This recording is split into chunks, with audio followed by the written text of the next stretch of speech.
I now have the honor of inviting His Holiness Hazrat Mirza Masroor Ahmad, the head of the worldwide Ahmadiyya Muslim community, to deliver the keynote address.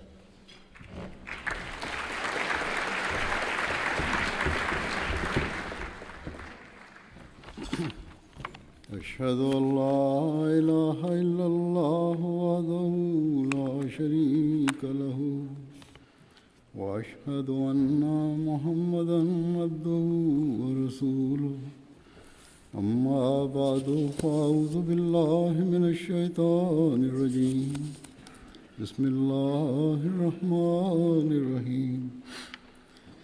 All the distinguished guests, Assalamu alaikum wa rahmatullahi wa barakatuh. Peace and blessing of Allah be upon you all.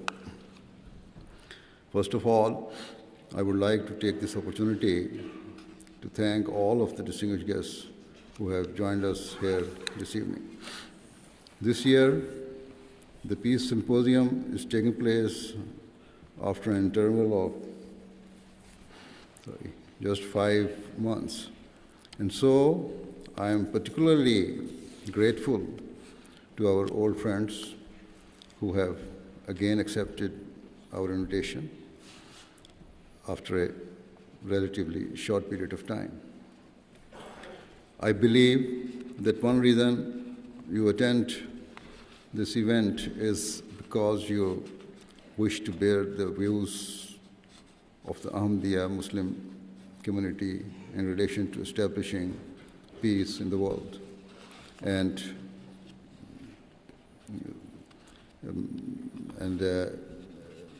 its efforts in this regard. However, I also believe that some of you are interested to learn about whether what was said at the previous Peace Symposium has led to any positive outcome or yielding fruitful results. It is good to have a keen interest in such matters, and certainly all people should desire that any efforts to promote peace prove successful and are blessed. It is certainly my personal hope that our efforts have had some positive impact in the world. Nevertheless, despite our collective aspirations for peace, the truth is that much of the world is continuing to spiral towards a state of further conflict, disorder, and darkness.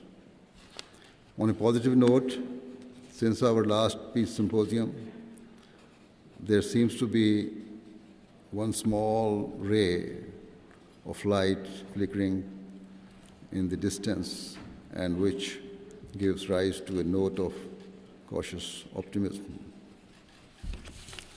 One of the points I made at the last Peace Symposium was that the world should urgently target and seek to block the funding and supply line of the terrorist group known as ISIS or IS.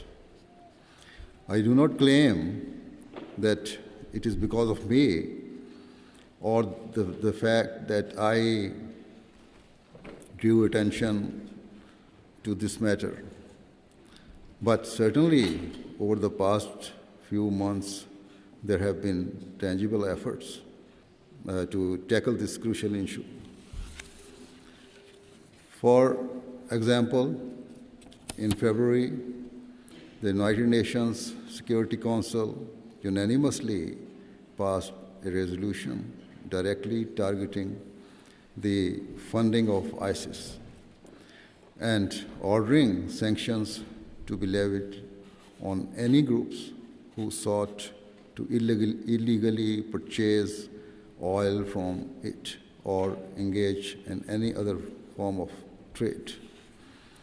If this resolution is properly implemented, then, as I have said before, I believe that it will not take years to defeat ISIS, but rather its cruelties can be brought to an end in a matter of months. So if they are truly sincere in their desire to establish peace in the world, all Muslim countries and their allies should seek to implement these measures to the best of their abilities. Certainly, in the it is the heavy burden on the Muslim world to give their full support and commitment to this cause. This is because the so-called government or state that has been established by ISIS is not only committing the most reprehensible and barbaric acts of cruelty, but is doing so in the name of Islam. This is a cause of extreme sorrow for true Muslims, as they know that such heinous acts have no link whatsoever to their religion. Recently, a French journalist who had been kept as a prisoner by ISIS for 10 months before being released spoke about this, his experiences whilst in captivity. He said that he never saw a copy of the Quran during his entire time as a prisoner of ISIS. And when he asked the terrorists how they justified beheading people and their various other cruelties, they never had any answers.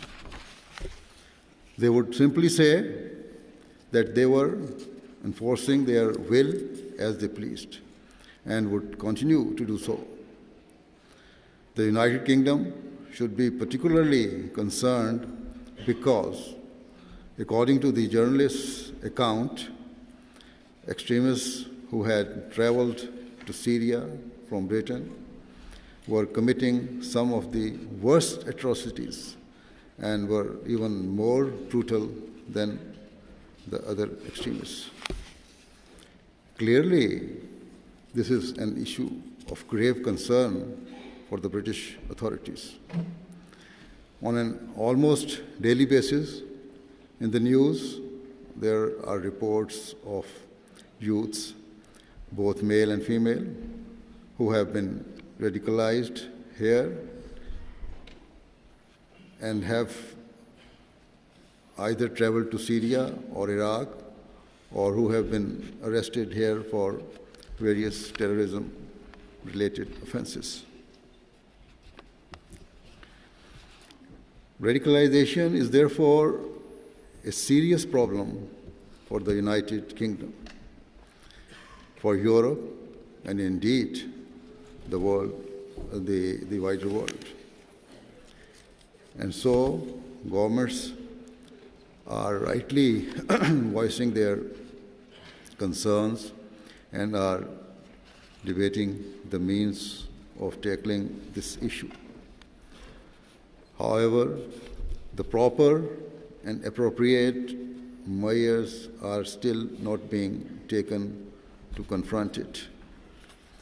For example, here in Britain, the police and intelligence agencies have admitted that some of the radicalized people who have gone to Syria and Iraq were not properly monitored.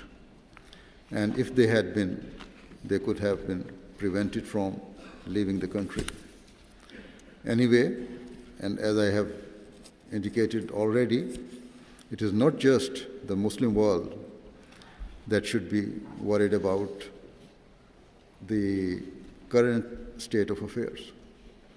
Rather, it is a cause of serious alarm for the entire world, because if the extremists who have gone abroad return to their countries of origin, it could lead to dire consequences and potentially great danger to that society. In terms of the reaction of the world leaders to ISIS, it has been pleasing to see that certain politicians and religious figures have chosen not to add fuel to the fire, but have instead made it clear that they do not believe that ISIS or any other terrorist group represent the true teachings of Islam. For example, during a recent speech in Washington, President Obama said very clearly that the terrorists were betraying their religion and had no link with Islam. Just a few days ago, the Catholic Archbishop of New York also spoke openly against the notion that Islam justified the terrorist activities of groups like ISIS. And here in Europe, certain broad-minded politicians and religious leaders have also reacted responsibly to the terrorist attacks falsely perpetrated in the name of Islam. For example, in January, as I'm sure you will all be aware, terrorists attacked the offices of the magazine Charlie Hebdo in Paris. It was a horrifying attack and completely against the teachings of Islam. When the issue of free speech arose in the days that followed, Pope Francis said that we should not provoke one another or insult each other's faith. He said that the dignity of each faith and religion should be respected and that we should speak for the common good. He very rightly said, as has been said by our respected guest, Shaban McDonald, that if even his very good friend uttered a bad word against his mother, he should expect a punch in return. In my personal view, this was a very wise and intelligent statement and an effort by the Pope to support religious freedom and tolerance. Anyway, in terms of extremism, let it be absolutely clear that wherever and whenever anyone seeks to justify their hate-filled atrocities or injustices in the name of Islam, they should be condemned. Let it also be very clear that such acts have no relation whatsoever to the true and peaceful teachings of Islam. As I alluded to earlier, I do not believe that policymakers and governments are currently taking all the necessary steps required to stop extremism. In my view, it would be far more effective for the major powers to support the local governments by taking them into confidence and seeking to build a relationship of mutual trust. Through close cooperation, a joint strategy should be formed to stop the spread of extremism and its hate-filled ideology. This will surely prove more effective than opposing the local governments by giving military training and weapons to the local rebels. Such policies can only further inflame the existing turmoil and tensions in those countries. Indeed, we have already seen the dangers and folly of this policy. Some time ago, certain major powers gave military training to members of the Syrian opposition. And it was later widely reported that many of those same rebels had taken their newly acquired arms and training and joined terrorist groups. Yet, despite this precedent, it has now been announced that thousands more Syrian rebels are going to be given military training in Turkey, Qatar, and Saudi Arabia. I believe it would have been far more constructive for the major powers to build bridges with the local governments and to help them end the terrorism in their countries. This support could have been given on the condition that the respective governments guaranteed that they would serve their citizens fairly and would not usurp their rights in any shape or form. Where in Syria, Iraq, or certain other countries, the public have stood up against their governments, it has led to a power vacuum, which has been fully exploited by extremists to its great benefit. The civil disorder and lawlessness in those countries has allowed terrorist organizations to establish a foothold and created the perfect environment for them to flourish. As I have said, people from Europe, Australia, even China, and other parts of the world have traveled across borders to join ISIS, and the repercussions of this will certainly be felt in Europe and the West. Therefore, there is no doubt that this is not just an issue of concern for the Muslim world, but rather it is a global issue and has the potential to increase conflict across the world. In short, the measures to curb extremism are proving ineffective. If we look at the case of Libya, just a few years ago, some powers helped the local rebels to remove the Gaddafi regime. But what did this achieve? Has there been any benefit or improvement in the lives of Libyan people? Certainly not. Rather, that country has been left devastated, divided, and in ruins. It has become a breeding ground for terrorism and instability. It is said that even Gaddafi's hometown is now under the control of terrorists linked to ISIS, and this town is only 300 miles from Italy's coast. Thus, analysts have said that in this way, extremists have now virtually reached doorstep of Europe.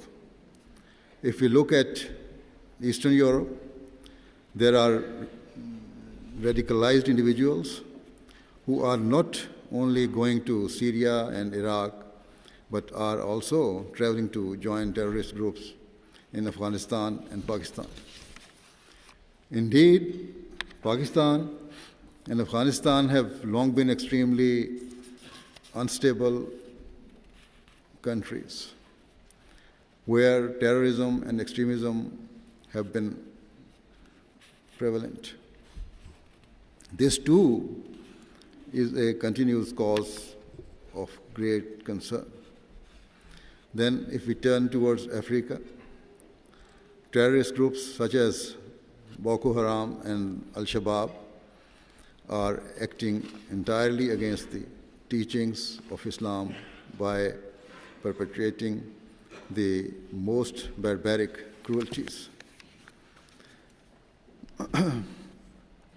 The ramifications and effects of this will not remain confined to these African countries, but rather will be felt in the wider world. And it is not just in the Muslim world that we see disorder and conflict. For example, the situation in Ukraine remains unresolved and highly dangerous.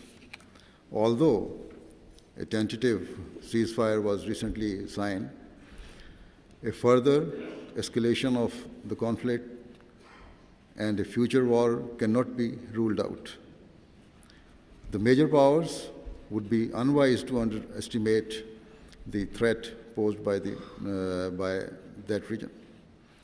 Much has been written and said about how more than 25 years after the end of the Cold War, political tensions and other serious issues have engulfed the region once again. The economic situation being one of them, and this cannot be taken for granted. Another issue we are seeing is that various governments are increasing their military spending. For example, China's government recently announced that it was vastly increasing its military budget for the forthcoming year. However, its budget remains less than some of the other big countries. The point is that nations are competing with one another and seeking to outdo each other in terms of their defense spending.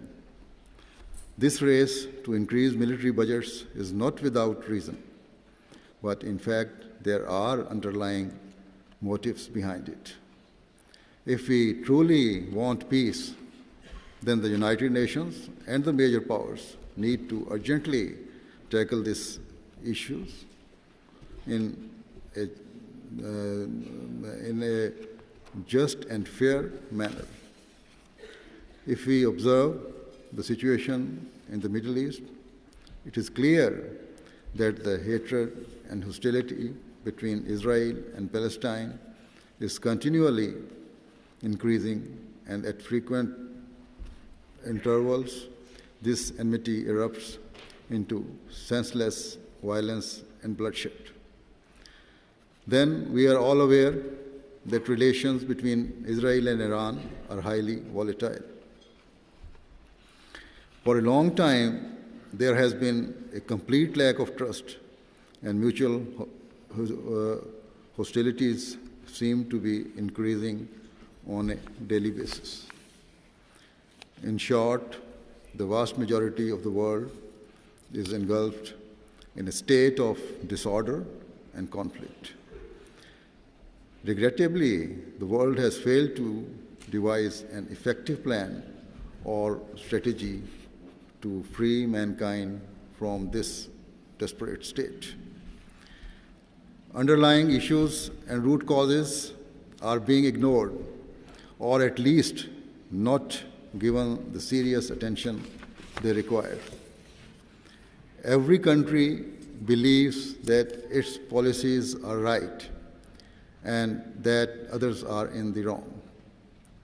Many countries believe that what is happening in other parts of the world will not affect them.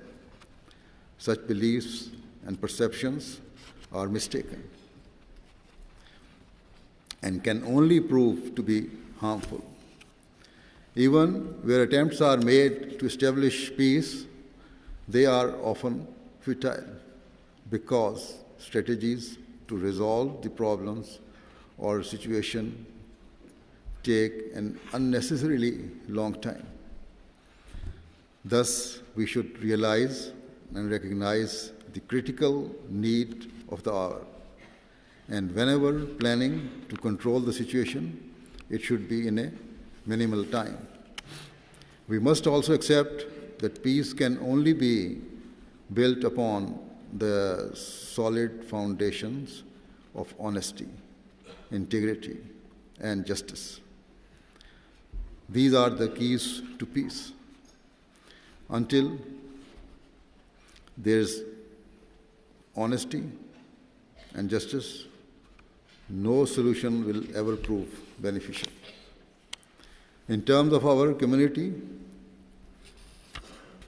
we, the Ahmadiyya Muslim community, have no power or worldly influence.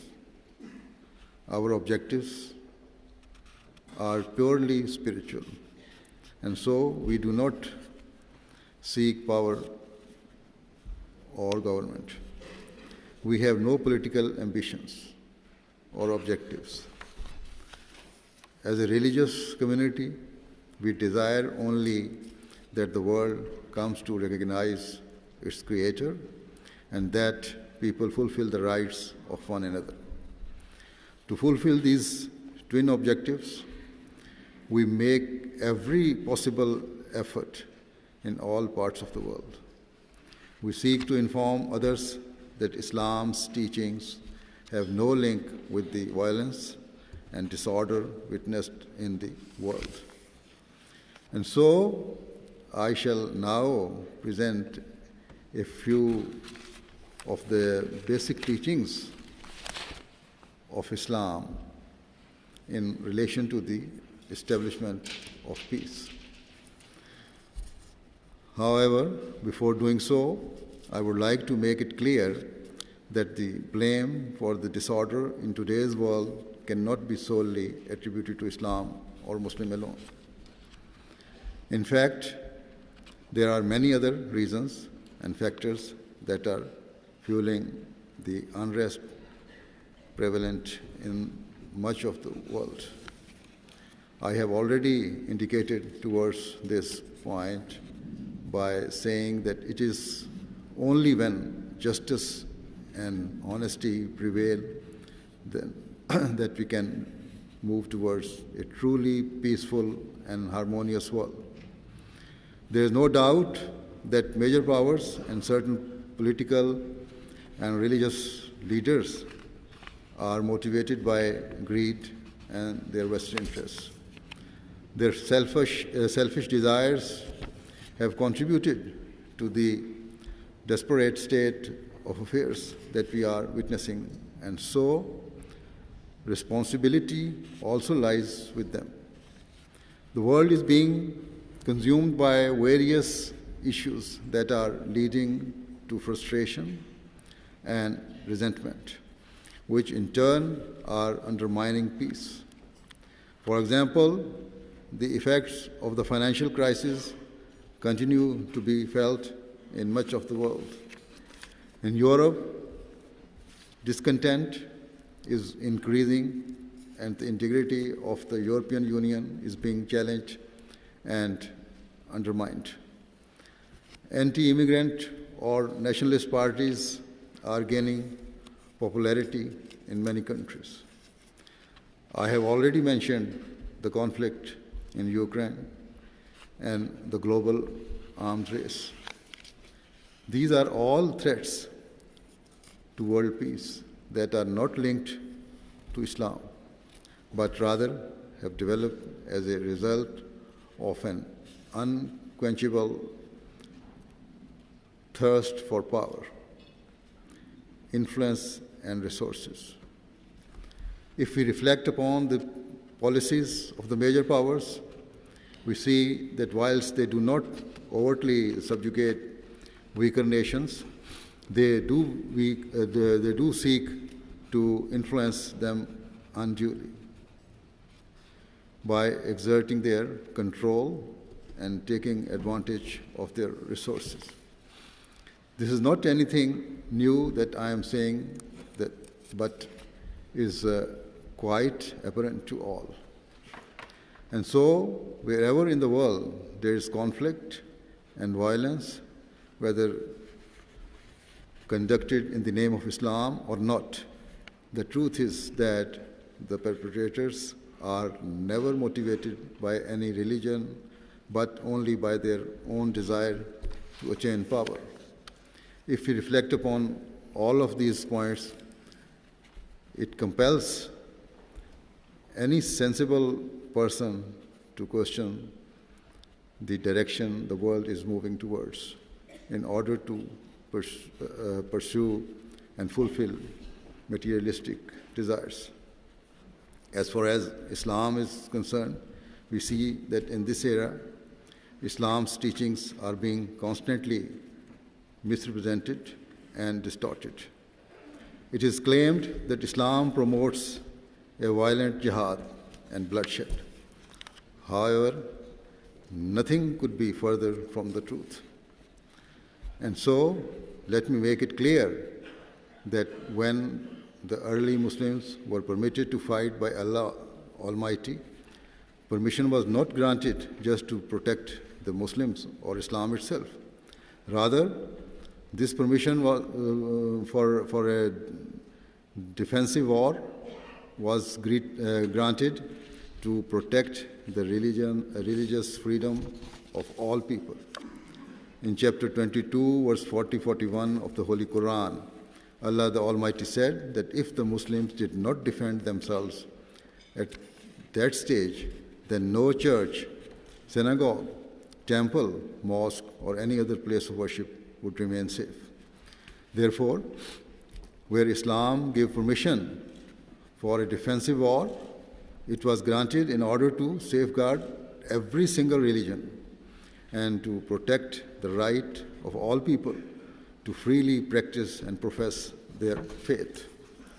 If a Muslim seeks to harm any other person, regardless of their faith or belief, or if any Muslim tries to damage the sacred places of other people, then he or she acts in complete violation of this very clear Quranic injunction. In relation to this, there have been recent reports that ISIS has destroyed historical monuments and artifacts in ancient Iraqi cities. For more than 1,400 years, these cities were preserved and protected by successive Muslim rulers and governments, and now it has been destroyed in Islam's name. This can only be branded as an extreme cruelty and a transgression of Islam's teachings. No true Muslim could ever comprehend acting in this way. Regarding the true concept of jihad and Islam's peaceful teachings, I cited many Quranic references during my address at last year's Peace Symposium, and there is no need to repeat them all now. However, certainly the verse I have just mentioned makes it clear that what is commonly alleged about jihad is completely wrong. Furthermore, in chapter 10, verse 100 of the Holy Quran, Allah said to the Holy Prophet, peace and blessing of Allah be upon him, that if Allah had desired, He could have enforced His will and compelled all of mankind to believe. Yet, Allah gave each person freedom of choice. And given this, what right did anyone have to force or compel others to accept Islam? Throughout his life, the Holy Prophet of Islam, peace and blessing of Allah be upon him, greatly emphasized the need for justice and equity and for all forms of cruelty to be stopped. Indeed, it is narrated that the Holy Prophet, peace and blessing of Allah be upon him, said that a person should help both the oppressed and the oppressor. It is obvious that helping the oppressed requires you to show love and compassion to protect them. to free them from their difficulties and to comfort them. However, the Holy Prophet ﷺ said that we should not stop there, but we should take the next step and even help the oppressor. And helping an oppressor requires that a person stop them from committing injustices and cruelties. These are the means of creating peace amongst people. If today's governments followed this basic principle and prioritized justice and helping others over and above their own interests, the world would be a far better place. Whilst all governments and leaders claim they are trying to establish peace and justice, the sad reality is that they continue to prioritize their own agendas, interests, and motives. In chapter 2, verse 189 of the Quran, Allah says that you should not consume the wealth of others through falsehood and injustice. And then in chapter 15, verse 89, Allah the Almighty says that you should not covet the wealth or resources of others. When I quoted this verse in my Capitol Hill address, one congressman came to me and said, "You have very rightly pointed out not only the teaching, but reality." In chapter 5, verse 9, Allah the Almighty has said that you should not let the enmity or hatred of others incite you to act otherwise than with justice. What a truly magnificent standard of justice and honesty this is.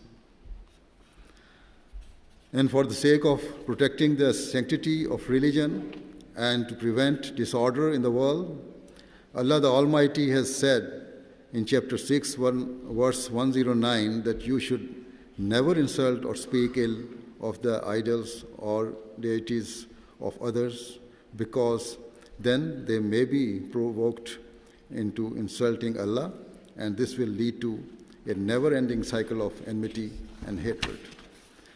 Then the Holy Prophet, peace be upon him, said, when you abuse or disrespect someone's father, you abuse your own father. See how beautifully limits of freedom of speech and respecting honor have been laid down. Thus, whosoever trespasses it contravenes the commands of Allah and the Prophet. In chapter 60, verse 9, Allah the Almighty has said that those who do not persecute or seek to obstruct your faith should always be treated with fairness, respect, and kindness. Thus, it is entirely contrary to Islam's teachings to be cruel to those who are living peacefully amongst you in the Muslim countries, whether they are Christians, Jews, Yazidis, pagans, or the people of any other beliefs, or even atheists. Thus, there are golden principles and teachings that are required to establish peace in the world. I have presented just a few aspects that highlight the beauty and nobility of Islam's teachings. These teachings are the means of protecting all people in the world, and it is due to these very teachings that true Muslims act as guarantors and guardians for the peace and security of all segments of society. Seated before me are various politicians, influential figures, and well-educated people, and so I wish to reiterate that you should all try your level best to influence your governments and leaders positively towards establishing justice and honesty at all levels. These are the keys to solving the many international and domestic crises of our time.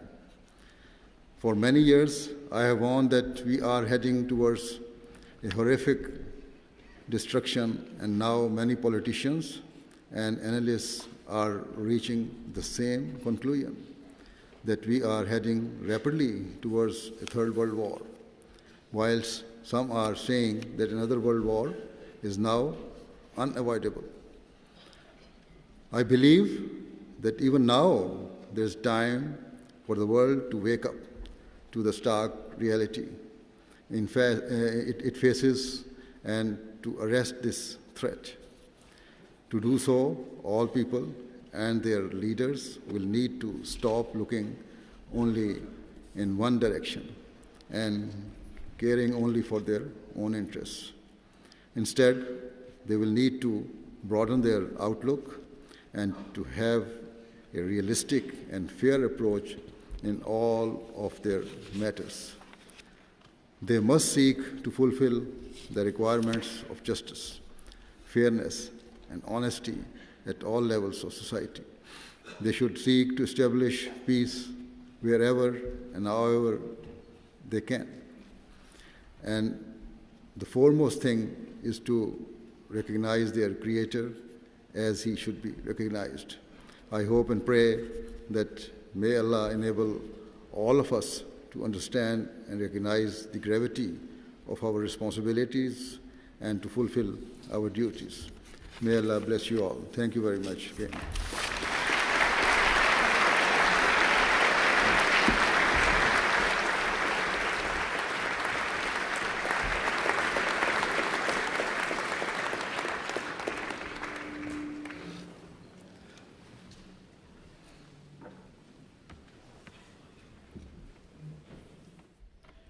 Ladies and gentlemen, His Holiness will now lead us in silent prayer before the food. We pray by raising our hands, and you may join us in any manner you feel comfortable. Please, silent prayer.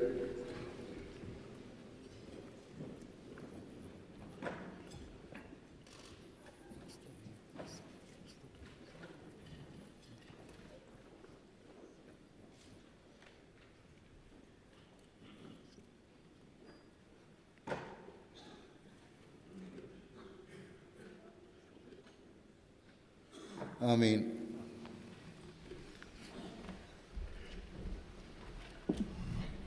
I noticed His Holiness didn't pull any punches, but let's hope the politicians that were here go back and speak to their political leaders and take some of that message back to them. We all know what is wrong, how it can happen, or what can happen, but I think we in the whole of the world suffer or are under a great threat. But I think the biggest enemy of us is our own apathy and our failure to deal with this situation. Speech by His Holiness setting out his view as a faith leader, an important faith leader on how we can put in place the foundations of peace. He talked about honesty, integrity, justice.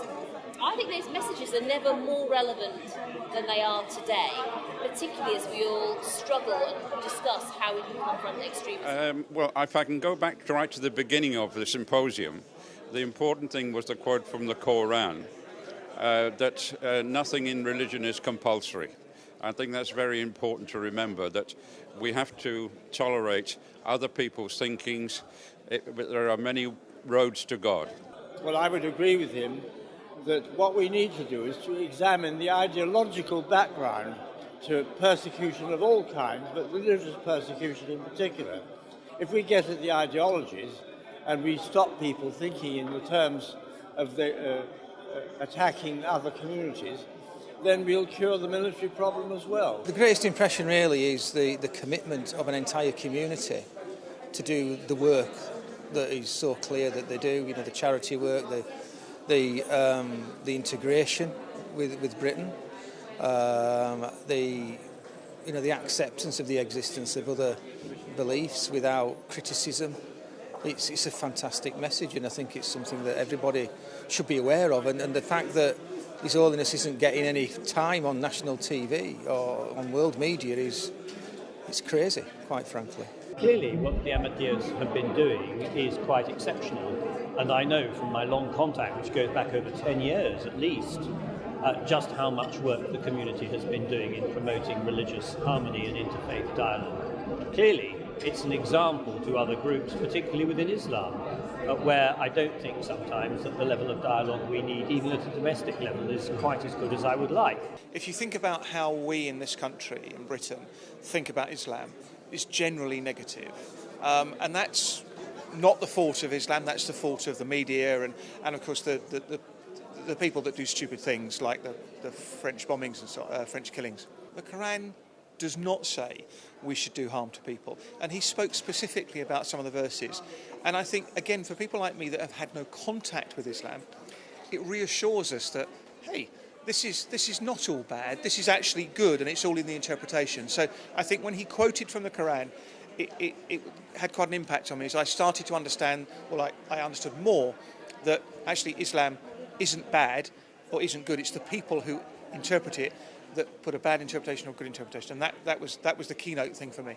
So I've always said that the Ahmadis aren't very well known. It's a learning curve for the political class. These kind of events raise the profile of their role both in Britain and across the world, and it's something which we should know better and we should cherish. The point that I liked the most about the Caliph's speech was the fact that the media is very much pushing, the negative aspect of Islam.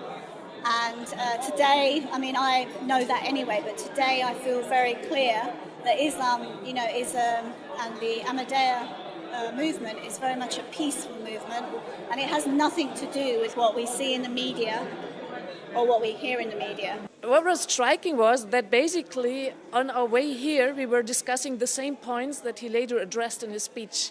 So, for example, also the Western influence, the Western interventions, the result in Libya is disastrous, the result in Iraq, that's a disaster. So that in some way the rise of fundamentalist and extremist groups is related to Western intervention. And that was very interesting that all these points came up again in his speech, although, I mean, we had the line on these points.